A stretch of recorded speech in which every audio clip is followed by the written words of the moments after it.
Last week I was making the point that in the 5th chapter of the book of Mark, there was a woman who had an issue of blood, and she came to Jesus, and the power of God just flowed to her, and she was healed, and Jesus didn't know who she was. He turned around and he says, "Who touched me?" Some people think that's a rhetorical question, but Jesus had part of him was physical, and in the natural, he didn't know who touched him. The reason that's significant is because some people think that you approach God and you say, "Oh God, heal me," and then God looks at you and evaluates you, and based on whether you're holy enough, whether you've done enough, or all of these different criteria, He may approve or disapprove your healing. In this instance, the Lord didn't approve anything. It just flowed out of Him. It's like electricity. When you grab hold of a live wire, the electric company doesn't choose to shock you. There are just laws that govern how electricity works, and that electricity will flow through you. It's the same thing in the spiritual realm. When you get into a place of faith, the supernatural power of God just flows supernaturally, and it's not personal. And if you don't get healed, it's not personal. It's not that God didn't want to heal you. It's that you haven't activated these laws that govern faith. So this woman, I've been discussing, what are some of the laws that this woman operated in? The first one was, it says in verse 27, when she had heard of Jesus. You got to hear. Faith comes by hearing, hearing by the Word of God. The second one said that she came in the press behind. So the second law that I was talking about is that faith without works is dead. You can't just say that you believe. You can't just feel something in your heart. It has to translate into action. If this woman would have stayed in her home and said, "Oh, I really believe it," if she hadn't have acted on her faith, she wouldn't have received this healing. And another law right here that's somewhat subtle, it says she came in the press behind and touched the hem of His garment. Now Jesus wore long garments that were down to the ground, and when Jesus said, "Who touched me?" the disciples said, "You see the multitudes thronging you." And that word throng means pressing upon, trying to touch. There was virtue that was going out of Jesus. And Jesus had healed people before by virtue flowing out of Him. And so these people were all around Him, touching Him, trying to be healed, but only one was healed. There was lots of people touching Him, and only one was healed. And when it says that they were thronging Him, that means that people were pressed in around Him. My point is, this woman, when it says she came in the press behind and touched the hem of His garment, there wasn't any way she could just walk up to Him and then, ladylike, just bend over and touch the hem of His garment. To me, this implies that this woman was probably pushing her way through that crowd, and she may have even been on her hands and knees. This woman was committed. This woman was desperate. She wasn't going to let some crowd hold her back. And when you add to this the fact that this woman had an issue of blood, and if you read over in the book of Leviticus, there's a number of places in the Old Testament that if a person had an issue of blood, any person that they touched or anything that they touched, such as a chair, a saddle, a vessel, a cup, anything that they touched, it was unclean, and they had to go through a cleansing ceremony. So this woman was unclean, and according to the Jewish tradition, when a person had an issue of blood or something had made them unclean, they had to announce it, because if they just were to brush into a person and touch them, that would make that other person unclean. So they would yell, "Unclean," and people would walk away from them. Very similar to things that we see today with this pandemic. People have to identify themselves as "I've been vaccinated," or "I have a mask," or "I'm quarantined." And people were just totally afraid of being touched by these people. For this woman to go into public and push her way through the press, through this crowd, and touch the hem of Jesus' garment, did you know that this woman was literally putting her life on the line? She could have at the very least have been shamed. She could have been beaten, and she could have been stoned to death for breaking the law and an unclean person mixing with clean people. This woman put her life in jeopardy. She didn't just hear about Jesus. She wasn't just going to act on the Word, but she was going to act on the Word regardless of what the consequences were, regardless of the rejection or anything that could come her way. And I tell you, there's a lot of people that just won't go there. But this is one of the laws that govern faith. You have to hear, faith comes by hearing. You have to act, but it has to be not just a passive action that, if things work out, and if, say for instance, this person is coming to our town, and if I can get in, and if it's convenient, and if it doesn't interrupt my watching of television, and if it doesn't cost me this, and we put all of these stipulations on it, and we just really aren't that committed. This woman heard of Jesus, she acted on it, but she acted on it in a way that, boy, there was a determination. If you watched my programs last week, I gave the healing journeys of Gina Boop and her husband, Bud. Man, he typifies exactly what this woman did. Bud would not take no for an answer. The doctor says she's dead. Then the doctor says if she lives, she'll be a vegetable, and then she'll never walk and she'll never talk. And Bud just had to fight his way through all of those things and refuse to let these things happen. You've got to get that tenacious, active type of faith. I hadn't got time to go into great detail on this, but faith is involved in all healings. But there is what I call a passive faith and then an active faith. Passive faith is what I describe as you may not be able to go out and just reach and take it on your own like this woman did and say your faith made you whole, but you have to at least have a passive faith that when the healing comes, you will accept it and act on it. But what we are really looking for is an active faith. And this active faith, one of the ingredients is exactly what this woman did. She pushed her way through the multitude, facing at the very least shame, at the very worst possible death, but she had gone as far as she was going to go. She wasn't going to live with this issue of blood anymore. And one of the things that I see in people is that they adjust to their sicknesses.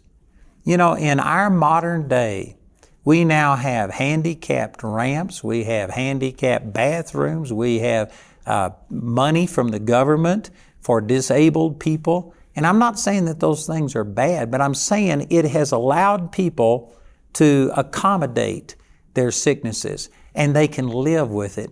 In past days, and especially over in third world countries today, people, if they are sick and have some severe disability, they either are reduced to begging and have to be totally taken care of by somebody else, or they just die. The government doesn't pay for them. They can't survive in this world if they can't produce. And so when you go overseas, you see a lot more healings happen overseas because the people can't accommodate their sicknesses. But in the U.S., in developed countries, we have ways that we've gotten to where we can tolerate it. We can live with it. It's an inconvenience. But now we've got motorized scooters. We got cars that handicap people that their legs don't work, that they can use. And we've found ways to adjust.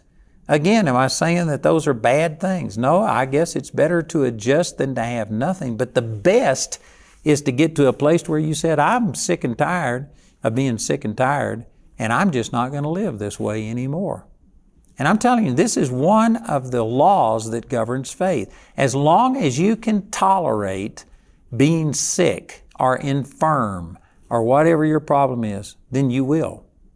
But when you reach a place to where I've gone as far as I'm going to go, I'm not going any further, and you get violent, that is one of the laws that governs faith and how it works. You have to believe with all of your heart. And there are people that just passively reach out and say, oh God, I'm asking you to heal me. And they desire it. And they're willing to do a little bit. But if it's going to be real inconvenient, if it makes them miss their favorite show on television as the stomach turns, then they aren't going to go to that much effort.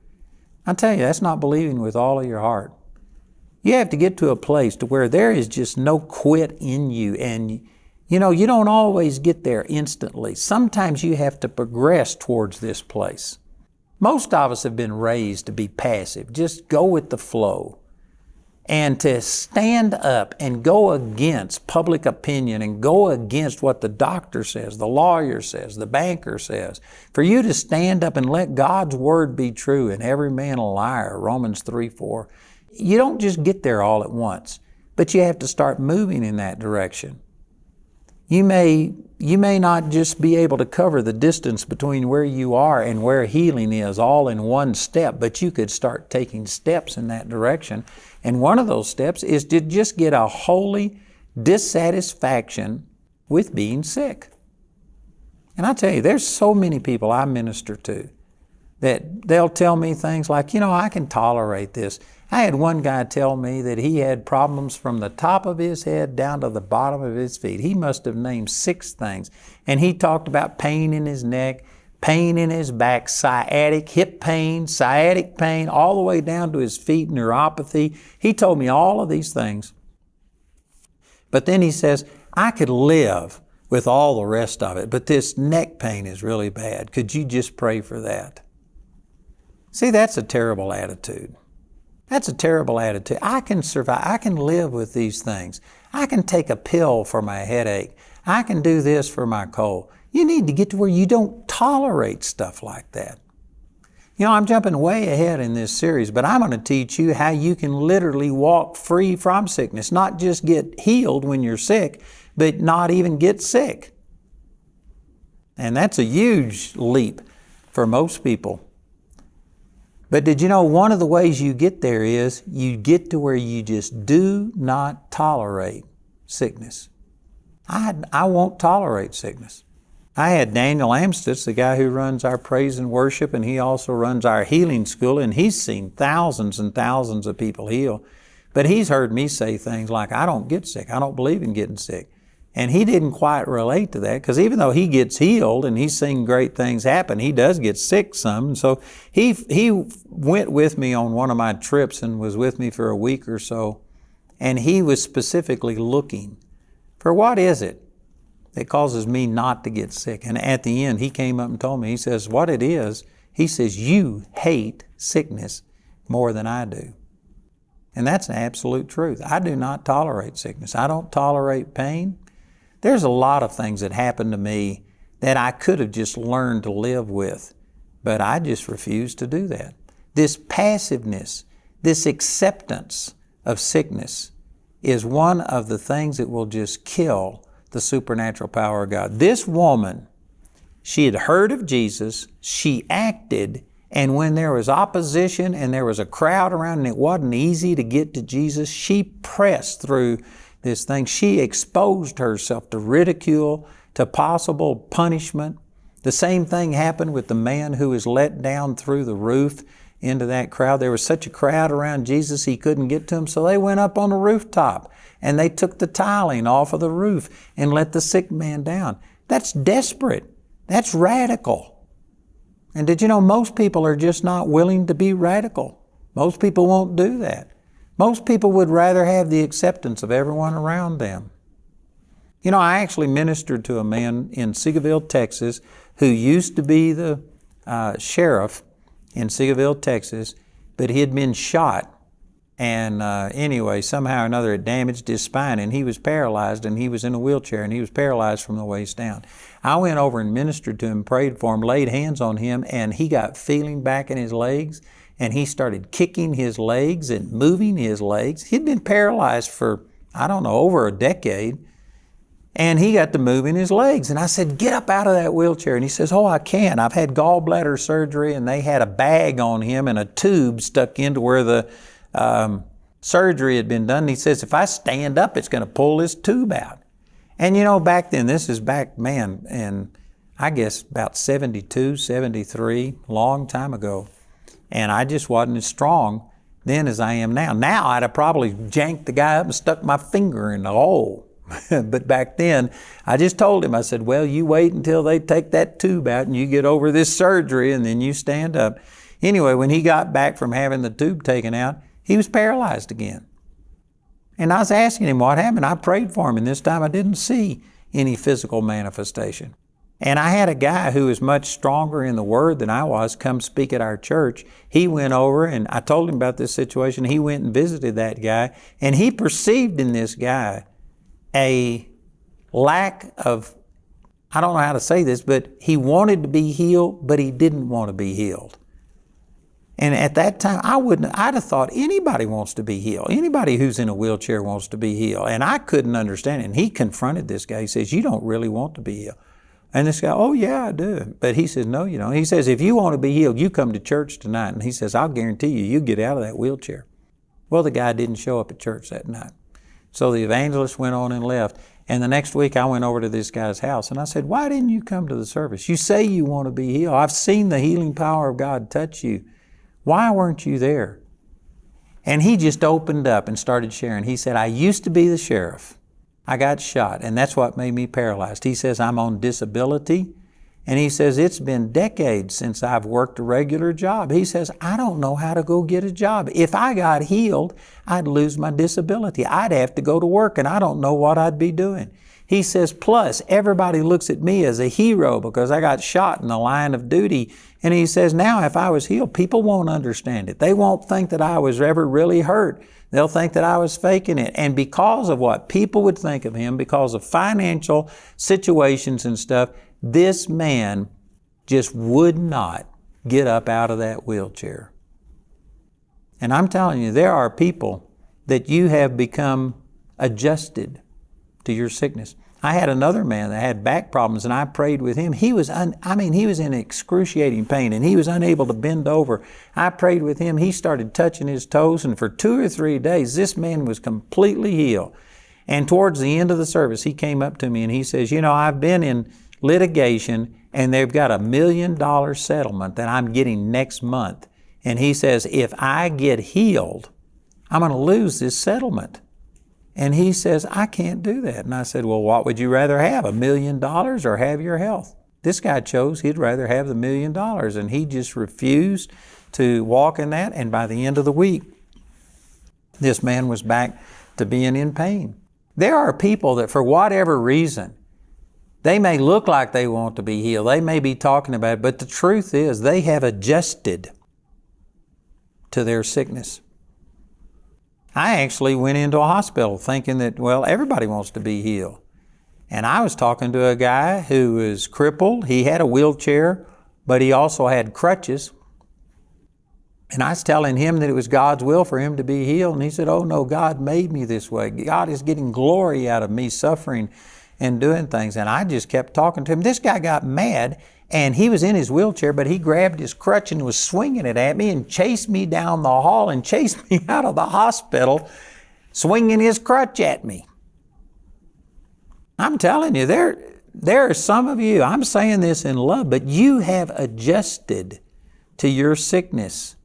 And you say you want to be healed, but you aren't going to have the attitude of this woman and press through the crowd and put your life on the line and stand and speak the word, because family members would ridicule you, church members would ridicule you, you'll lose money, or you've just gotten to where you don't know how to function without it. You need to get past that. This is one of the laws that govern faith. You have to get to where you are sick and tired of being sick and tired. You have to act on your faith and act on it against opposition that Satan is going to bring your way. And I guarantee you, Satan will oppose you getting healed.